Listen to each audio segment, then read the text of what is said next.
ராமநாதபுரம் மாவட்டம் சாயல்குடி அருகே அரசு பேருந்தை பொதுமக்கள் சிறைப்பிடித்து போராட்டத்தில் ஈடுபட்டதால் பரபரப்பு ஏற்பட்டது.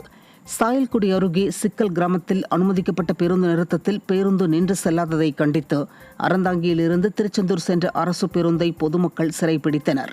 இந்த போராட்டத்தால் ராமேஸ்வரம் கன்னியாகுமரி சாலையில் சுமார் 1 மணி நேரத்திற்கும் மேலாக போக்குவரத்து பாதிக்கப்பட்டது. இதுதான் ஸ்டாலின் அரசின் விடியல் பயணமா என பொதுமக்கள் கேள்வி எழுப்புகின்றனர். திருவாரூர் மாவட்டத்தில் பல்வேறு பகுதிகளில் கடும் பனிப்பொழிவு காணப்பட்டதால் பொதுமக்களின் இயல்பு வாழ்க்கை பெரிதும் பாதிக்கப்பட்டது. மன்னார்குடி, கூத்தாநல்லூர், முத்துப்பேட்டை, திருத்துறைப்பூண்டி மற்றும் அதன் சுற்றுவட்டார பகுதிகளான விட்டுக்கட்டி, ஆலத்தம்பாடி, மேட்டுப்பாளையம் உள்ளிட்ட பகுதிகளில் காலையில் கடுமையான பனிப்பொழிவு காணப்பட்டது.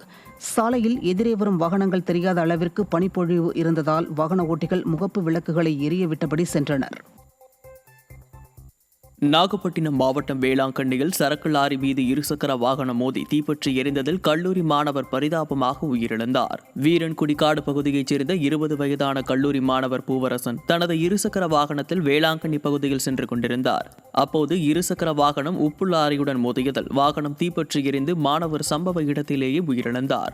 இதையடுத்து தீயணைப்புத் துறையினர் தீயை அணைத்ததை அடுத்து மாணவரின் உடல் பிரேத பரிசோதனைக்கு அனுப்பி வைக்கப்பட்டது.